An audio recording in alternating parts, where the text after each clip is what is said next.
In this video, I want to show you how I created this really simple smoky eye.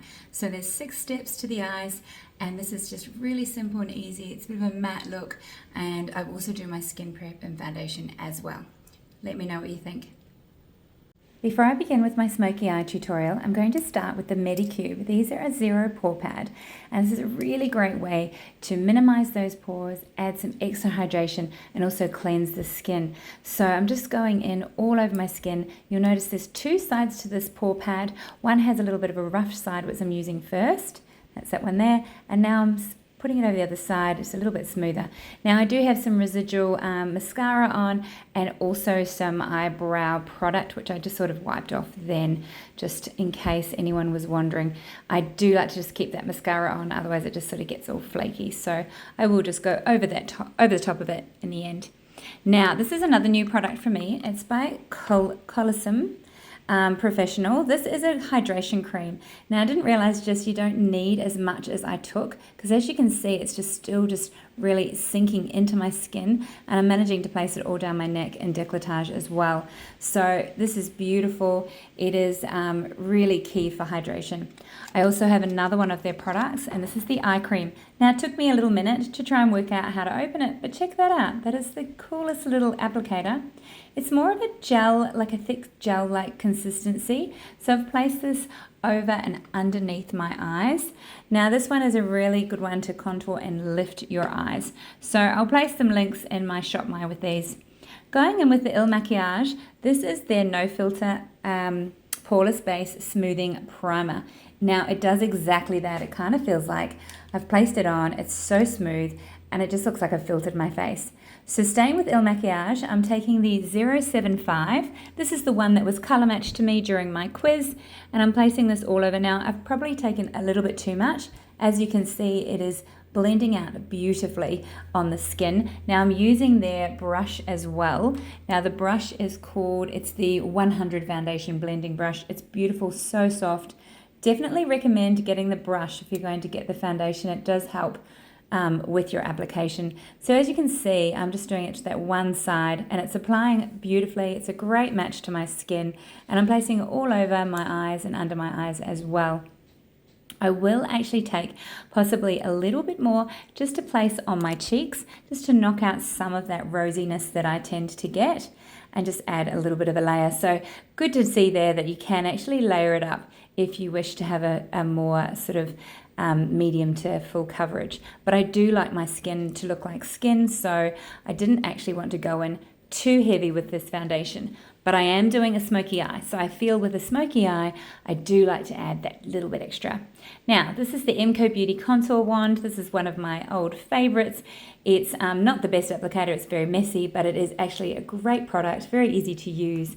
And as you can see, I'm just placing it where I'd like to contour my face, but also warm my face up a little bit as well, creating some shape and a little bit of definition. Just using the same foundation brush and pushing it in, because exactly where I place this contour is exactly where I'd like it to stay. So I'm just pushing it in with the brush, and as you can see, it's really just giving my face a little bit of framing and some lift.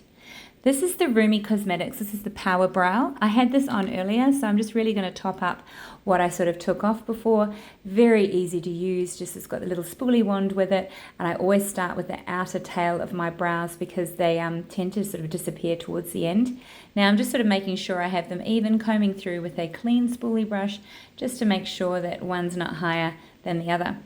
Now this is a great little trick. This is one of the MAC paint pots. Normally I go in with Painterly or Ochre, but this is called Groundwork. So it is a warmer tone, and as you can see, it's got that nice brown shade. Now I love these because this is your eye prime, but also because we are doing a smoky eye, no point putting on a light color. So I'm just prepping the base of my eyelid with something a little bit darker hue, so that it'll peek through underneath. So just using my finger, I've gone over twice to just really up that shade. This would really be good on its own, so it's given me an idea of another makeup tutorial I might do. Now, and this is the Master Matte's Master Mattes palette by Makeup by Mario. That is just such a tongue twister.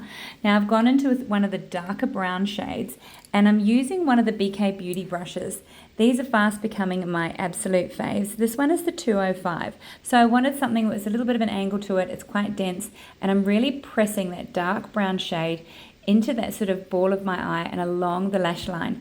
I'm taking one of the Morphe detailed brushes and adding a little bit more of that shadow along the lash line there, and also running it underneath.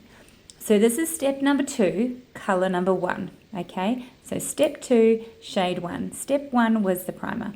Now we're going in with the second shade. So this is step 3 for the second eyeshadow shade.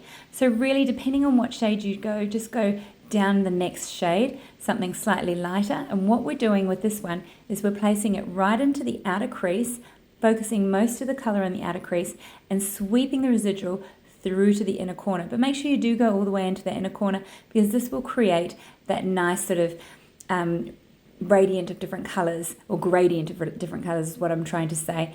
So, and when placing this, if you've got slightly hooded eyes like me, make sure you bring it a little bit up on the brows. Later on with our third color, I'll show you how I just sort of open them up a bit more.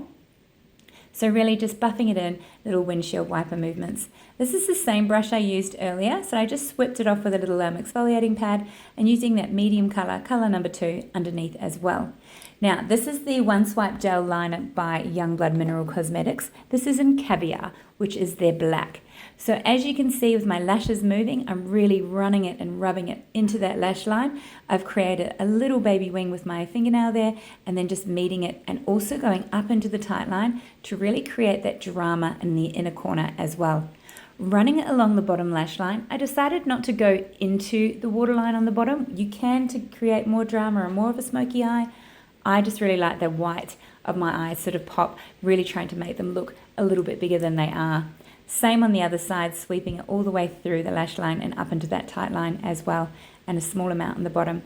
Now I've just gone in with that same shade we used before, and this is one of the BK Beauty. This is one of their fluffier brushes or blending brushes. It's the 211, and I'm just placing that color a little bit more in the inner corner there, just to sort of make it look a little bit more cohesive. Going in with a lighter shade again, and just really helping to sort of bring that brow bone of mine up a little bit. This is the Runway Room Mascara. Beautiful mascara. I thought I'd use this one for the extra volume that it will give my lashes and really dramatize this look. Perfect for the smoky eye. Going in with the NARS concealer today. This one is in Custard, and I'm placing it just where I'd like to bring out the features of my face, but also create that little bit of contour, or enhance that contour I should say, and create some lift. Now using a detailed brush, this one is again a BK Beauty, and I'm just trying to find exactly which one it is.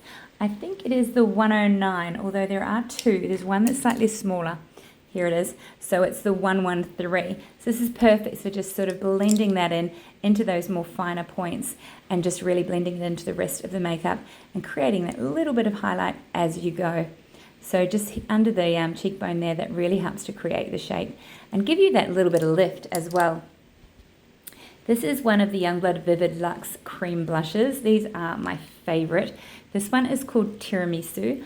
I picked this because it had a little bit of a rusty shade, and I felt with my smoky eye, it did sort of tend to look a little more rusty. So going in with another Youngblood product, this is called Silk, and this is a nice contour product, and I'm just going over that cream contour before, and this will help set that contour that we did earlier. Now this is one of the Fernando Hervas Nude Collective. This is number 6. I just thought again I really needed to bring out the lips because the eyes are so bold. Let's go for it and really create quite a bold evening look. So just really lining the lips there. As you can see, I overlined the center near the Cupid's bow and also down the bottom.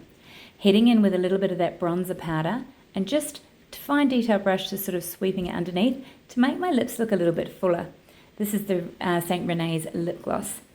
Now, a tiny bit of setting. I really didn't want to set this at all, but I thought I should, just through the center of the face.